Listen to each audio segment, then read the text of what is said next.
Sri Kuberan TV நேயர்கள் அனைவருக்கும் இனிய வணக்கங்கள். என் பேர் மோசஸ். நான் சென்னையில் இருக்கேன்.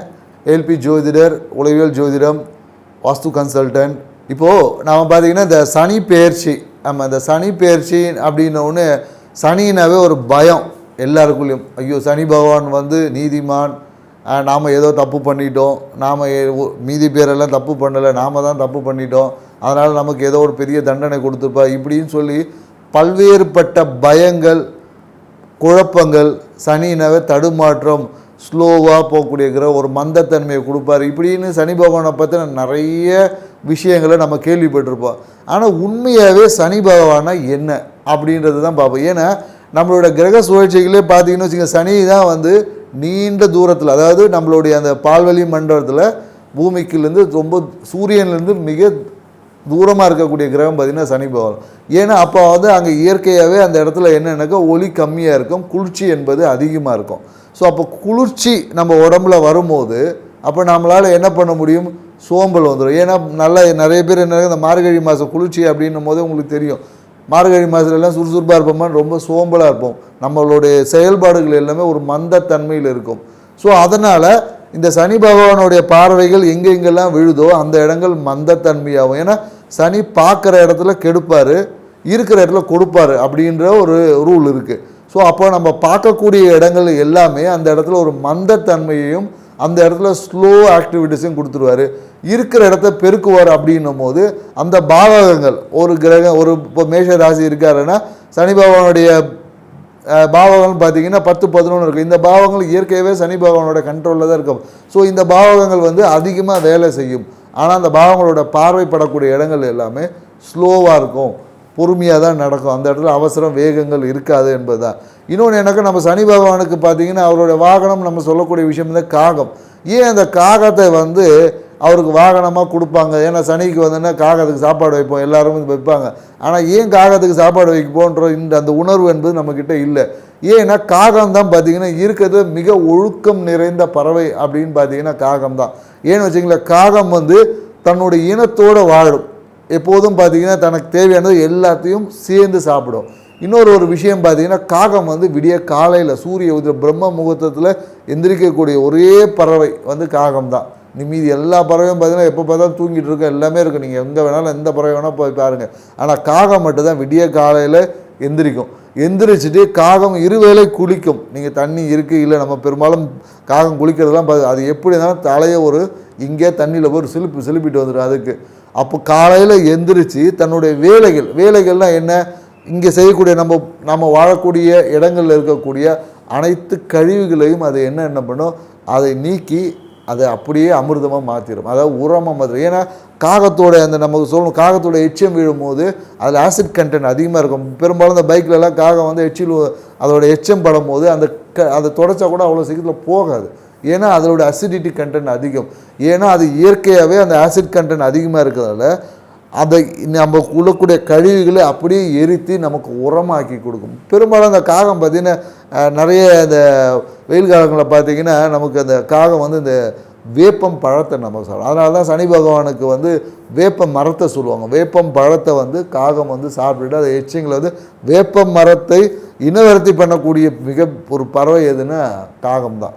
ஸோ அப்போ இந்த காகத்துக்கு உண்டான அது இன்னொன்று பார்த்திங்கன்னா, காகத்து வந்து இந்த கழிவுகளை நீக்கி சுத்தமாக்குறது ஒரு வேலை இருந்தாலும், ஈவன் அதோட இனப்பெருக்கம் பார்த்திங்கன்னா அதோட செக்ஷுவல் விஷயங்கள் எல்லாமே ஈவினிங்கில் தான் பார்க்கும். அது பெரும்பாலும் அதோடைய விஷயங்களை யாரும் பார்க்க முடியாது. அவ்வளோ ஒழுக்கங்கள் இருந்தது. தன் இனத்தை வாழும் குட்டிகளை அதோட அந்த பறவை குஞ்சுகளை பாதுகாக்கும். ஸோ அப்படி இன்னொன்று என்னென்னாக்கா, அதோட கூடு எப்படி இருக்குன்னா வலிமையான இடத்துல தான் கட்டும். ஒரு காகத்தில் கூடை நீங்கள் அவ்வளோ சீக்கிரத்தில் கலைக்க முடியும். ஏன்னா அது வந்து அதை நல்ல கிளையோட ஸ்ட்ராங்னஸை பார்த்து அதோடைய உமிழ்நீரில் அந்த இரும்பையே வளைக்கக்கூடிய ஆற்றல் இருக்குது. அதனால தான் காகத்தோட கூண்டு பார்த்துருந்தீங்கன்னா அதில் நிறைய இரும்பு கம்பிகளை கொண்டு நல்லா முறுக்கி ஒரு ஸ்ட்ராங்கான ஒரு கட்டமைப்பை அமைக்கக்கூடிய ஒரு விஷயம் காகத்திற்கு. ஸோ இதை நாம் உணவளிக்கும் போது அந்த தன்மை நமக்குள்ளும் வர வேண்டும். நாமளும் சுறுசுறுப்பாக இருக்கணும். நம்மளுடைய விஷயங்களை நாம் செய்யக்கூடிய இந்த பிரபஞ்சத்தில் செய்யக்கூடிய அந்த ரூல்ஸ் அண்ட் ரெகுலேஷன்ஸ், அதாவது நம்ம பிரபஞ்சத்தில் விதிக்கப்பட்ட இயற்கைக்கு ஒன்றிய ஒரு வாழ்க்கையை அமைக்கணும் என்பது தான் காகத்துக்கு உணவளிக்கிறாங்க. ஏன்னா பெரும்பாலும் என்னென்னாக்கா நல்லெண்ணெயில் பார்த்தீங்கன்னா வெறும் எள்ளு எண்ணெய் மட்டும் இருக்குது, அது கூட கருப்பட்டி போட்டு அந்த வெப்பத்தை சமப்படுத்துவாங்க. ஏன்னா அப்படி பண்ணும்போது தான் அங்கே நமக்கு வெப்பம், ஒரு கதகதப்பு என்பது கிடைக்கும். ஸோ அதனால தான் நம்ம நல்லெண்ணெய் தீபத்தை எழுதுகிறோம். பெரும்பாலும் சனி பகவான் பார்த்தீங்கன்னா என்ன சொல்லுவாங்கன்னா ஒரு ஊனமுற்றவர் சொல்லுவாங்க. ஏன்னா சனி தான் ஆயுள் காரகன். ஏன்னா நம்மளோட உயிர் சாரம் அவர்கிட்ட தான் இருக்குது. ஏன்னா சனி நினச்சா தான் நம்மளோட ஆயுளையே பெருக்க முடியும். ஸோ ஏன்னா குளிர்ச்சியில் தான் நம்மளோட ஆயுளுக்கு வெப்பமாகும். வெப்பம் அதிகரிக்கும் போது நம்மளோட ஆயுள் உயிர்த்தன்மை விரயமாகும். குளிர்ச்சியில் தான் அந்த உயிர்த்தன்மை பெருகும். அதனால தான் சனிக்கு ஈஸ்வர பட்டமே கொடுத்துருப்பாங்க. சனி பகவானுக்கு ஈஸ்வரம். இதுக்கு நிறைய புராணங்கள், நிறைய கதைகள் சொல்லுவாங்க. ஆனால் அறிவியல் பூர்வமாக நமக்கு அதோட புரிதல் நமக்கு ரொம்ப குறைவாக இருக்கிறதுனால தான் நம்ம பெரும்பாலும் இந்த விஷயங்களை அறிவியல் பூர்வமாக உங்களுக்கு பகிர்றோம். மேலும் என்னென்னு வச்சுக்கிங்களேன், இந்த விஷயங்களை நாம் உணர்ந்து இப்படி உணரும் பட்சத்தில் தான் நம்மளால் இந்த சனி பயிற்சி, ஏன்னா இந்த கிரகங்கள் நகர்ந்து கொண்டே தான் இருக்கும். இந்த நகர்வுக்கு ஏற்ற மாதிரி ஒவ்வொரு வாழ்க்கையிலும் சில மாற்றங்கள், நன்மை தீமையான மாற்றங்கள் நடந்து கொண்டே தான் இருக்கும். ஏன்னா சனி இருக்கக்கூடிய பாவகங்களை என்ன பண்ணுவார், பார்க்கக்கூடிய பாவங்களை ஸ்டாப் பண்ணி அவர் என்ன ஒரு கிளீனிங் ப்ராசஸ். ஏன்னா அதனால தான் அவருக்கு ஃபர்டிலைசர் பார்த்திங்கன்னா சனியோட காரகத்துவத்தில் தான் வரும். ஏன்னாக்கா தீமை, அதாவது கழிவுகளை உரமாக்குறது, நன்மையாக்கக்கூடிய விஷயத்தை.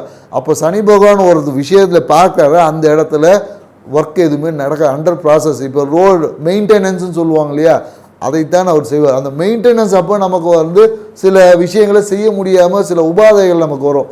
அதுதான் நம்ம இங்கே பிரச்சனைன்னு பேசிகிட்டு இருக்கோம். ஸோ இந்த பிரச்சனையை எப்படி எதிர்கொள்வது, ஒவ்வொரு ராசிக்கும் எப்படி எதிர்கொள்ளலாம் அப்படின்றது தான் இந்த சனி பயிற்சி விஷயத்தில் நம்ம பார்க்க போகிறோம். இப்போ சனி பகவானுக்குன்னு பார்த்தீங்கன்னா பொது பரிகாரம் இது என்னென்னாக்கா, சனி எனக்கு நல்ல இடத்துல இருக்குது, நல்ல இடத்துல இல்லை, வருது போகுது பார்க்குது, இது எல்லாத்தையும் தாண்டி, ஏன்னா நம்மளோட ஆயுள் காரகன். ஏன்னா நம்ம இதை மெயின்டைன் பண்ணும் போது தான் இந்த காரகத்துவம் பண்ணும்போது சனி என்பது என்னென்னாக்கா நம்மளுடைய உண்ணக்கூடிய உணவுகளோட கழிவுகளை அமிர்தமாக்கி நம்மளோட உயிர் சாரம் அதிகமாக்கும். அப்போ தான் நம்மளோட வாழ்நாள் என்பது நீட்டிக்கும். அதனால தான் அவர் ஸ்லோ அண்டு ஆயுள் காரகன் அவர் கொடுத்துருக்காங்க. ஸோ இப்போ இந்த சனி பகவானுடைய தன்மைகளை நம்மகிட்ட எப்போதும் நல்ல விஷயமா வச்சுக்கணுன்னா என்ன பண்ணலாம் அப்படின்னா, முதல்ல நம்மளோட வாழ்க்கை முறை என்னென்னாக்கா நம்மளோட இயற்கையை ஒற்றிய வாழ்க்கை முறை. காலையில் எந்திரிக்கணும், நம்மளோட வேலைகள், நம்ம அனுதினம் செய்ய வேண்டிய வேலைகள், நம்ம என்ன செய்யணும் என்பது, நம்ம வேலைக்கு போகிறது, பணம் சம்பாதிக்கிறது இது கிடையாது. நம்ம உங்கள் உடலுக்கு, ஏன்னா உடலுக்கு சாப்பிட்டாதான் நம்மளால் எனர்ஜி கிடைக்கும். வேலைக்கு போனால் எனர்ஜி கிடைக்காது. ஸோ அப்போ நமக்கு கரெக்டான டைம், ஆன் டைமில் நம்மளை சாப்பிட பழகணும். உடலுக்கு ஏற்ற அதுக்கேற்ற உடல் பயிற்சிகள், சிறு சிறு வேலைகள் செய்யக்கூடிய உடல் பயிற்சிகளை செய்யணும். பெரும்பாலும் என்னென்னாக்கா அந்த நைட்டு தூங்கணும். ஏன்னா இரவு தூக்கம் என்பது கம்பல்சரியாக இருக்கும். ஏன்னா இரவு என்பது சனிக்கு உண்டானது. ஏன்னா சூரியன் என்பது இயக்கத்துக்கு உண்டானது. அதை மாற்றி செயல்பாடு, அதாவது நம்ம செய்த விஷயங்களை எல்லாமே எனர்ஜியாக மாற்றக்கூடிய வேலையை சனி பகவான் தான் செய்வார். அதனால தான் காலையில், ஏன்னா சூரியன் உச்சமாக ஆகக்கூடிய இடத்துல சனி நீசம், சனி நீசமாக ஆகக்கூடிய இடத்துல சூரியன் நீசமாகக்கூடிய இடத்துல சனி உச்சமாவார். ஸோ அப்போது சூரியன் என்பது இயக்கம், சனி என்பது உயிர் சாரத்தை அதிகரிக்கக்கூடிய விஷயம். அப்போ இரவு தூக்கம் என்பது கம்பல்சரியாக இருக்கணும். இரவு தூக்கத்தை யார் கடைபிடித்து வாழ்க்கை முறை, இயற்கை ஒன்றிய வாழ்க்கை முறை இருக்கா, இவர்களுக்கு சனி பகவானை பற்றின எந்த பயமும் தேவையில்லைங்க. அவர் ஒன்றுமே செய்ய மாட்டார். ஏன்னா சனி பகவானுடைய தாக்கம் இருக்கிறவங்க எல்லாருக்கும் ஃபேட்டி லிவர் இருக்கும். நீங்கள் வேணால் செக் பண்ணி, யாருக்கெல்லாம் ஃபேட்டி லிவர் இருக்கோ அவங்களுக்கு கண்டிப்பாக சனி பகவானோட தாக்கம் இருக்குது. ஏன்னா அந்த அந்த அந்த கழிவாக இருக்குது, கழிவை சுத்திகரிப்பு செய்ய முடியல. அப்போ சனி எங்கள் பகவான் அங்கே வேலை செய்யலை, அவ்வளோதான் விஷயம். ஏன்னா எந்த உடம்புல எங்கெங்கெல்லாம் கழிவுகள் இருக்கோ அங்கே சனி பகவான் வேலை செய்யவில்லை. ஏன்னா கழிவை உரமாக்கக்கூடிய விஷயத்தை தான் சனி பகவான் செஞ்சிட்ருப்பார். ஸோ அதனால தான் நைட்டு நீங்கள் எப்போதும் பார்த்தீங்கன்னா நைட்டு தூங்கலாம் வச்சிங்களா, உடல் சோர்வாக இருக்கும். நைட்டு தூங்கி எழுச்சின்னு வச்சு காலையில் ஃப்ரெஷ்ஷாக இருக்கும். இதுதான், ஏன்னா அந்த ஃப்ரெஷ்னஸை கொடுப்பது எதுனா சனி பகவான் தான். ஸோ நீங்கள் இது அறிவியல் பூர்வமாகவும் நம்ம நிறைய விஷயம் சொல்லுவோம், ஆன்மீக ரீதியாக நிறைய விஷயங்கள் இருக்குது.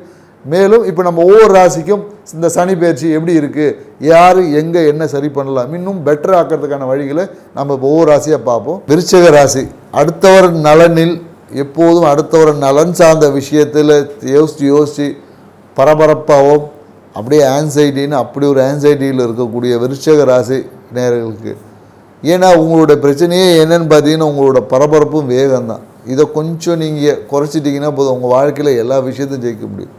ஏன்னா உங்களோட பரபரப்பும் உங்களுடைய அந்த வேகமும் தான் உங்களுக்கு பார்த்தீங்கன்னா நிறைய வியாதிகளை உருவாக்கக்கூடியதாக இருக்குது. பிரச்சனையே அதாக தான் இருக்குது.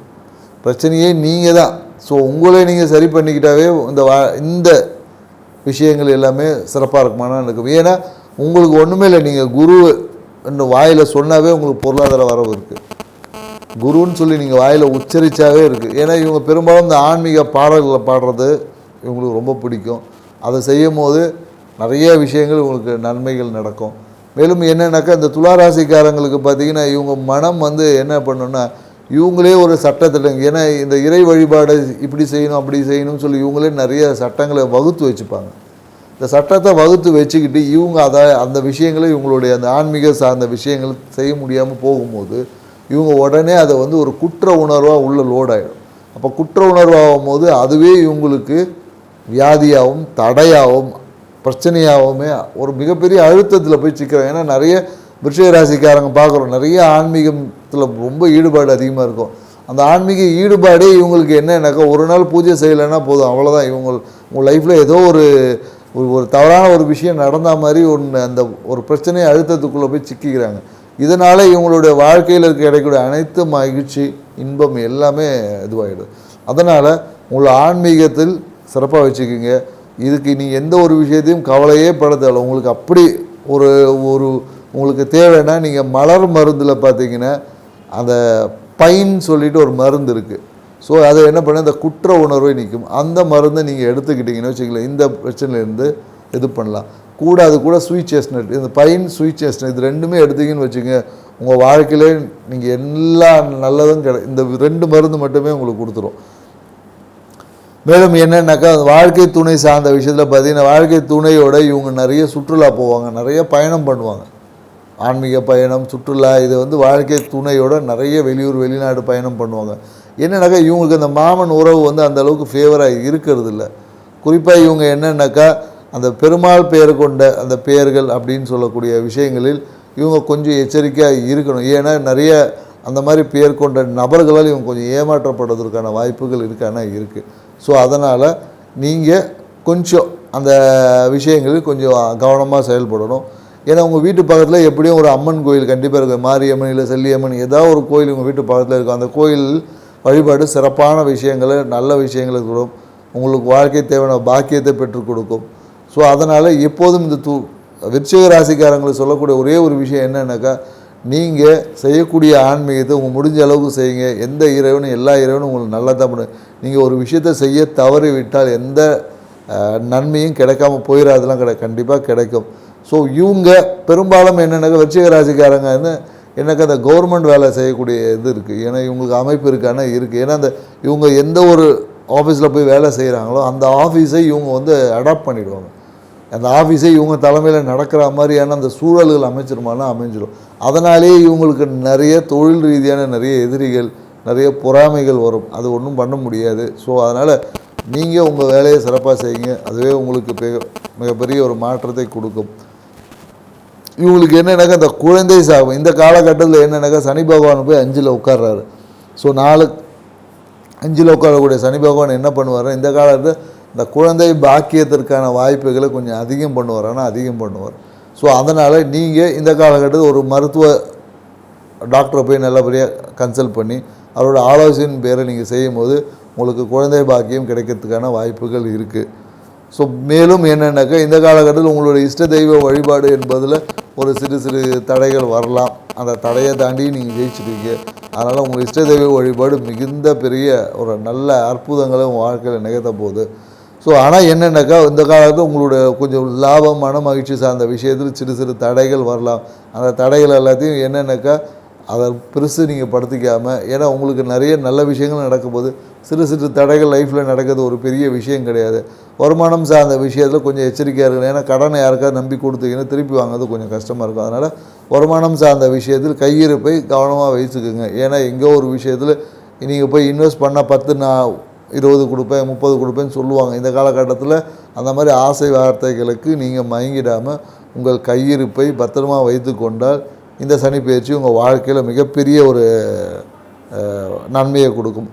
நீங்கள் என்ன பண்ணலான்னா ஒன்றுமே இல்லை. ஏன்னா இந்த விருச்சிக ராசிக்காரங்களுக்கு இந்த காலகட்டத்தில் கற்பூரம் ஏற்றி இறை வழிபாடு செய்யணும். எப்போதும் கற்பூரம் ஏற்றுவீங்க. அதுன்றதில் ஏன்னா நீங்கள் கற்பூரத்தை ஏற்றும் போது உங்கள் வாழ்க்கையில் ஏற்படக்கூடிய பல தடைகள் நீங்கும். ஏன்னா கற்பூர தீபாராதனை செய்து உங்களோட இறை வழிபாடு நீங்கள் செய்யும் போது மிகுந்த நன்மைகளை கிடைக்கும்.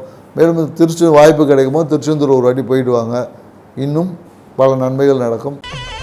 ஸ்ரீ குபேரன் டிவியை பார்த்தமைக்கு நன்றிகள். மேலும் இது போன்ற தகவல்களை தெரிந்து கொள்ள ஸ்ரீ குபேரன் டிவியை சப்ஸ்கிரைப் செய்யுங்கள். மறக்காமல் பெல் ஐக்கானை கிளிக் செய்யுங்கள்.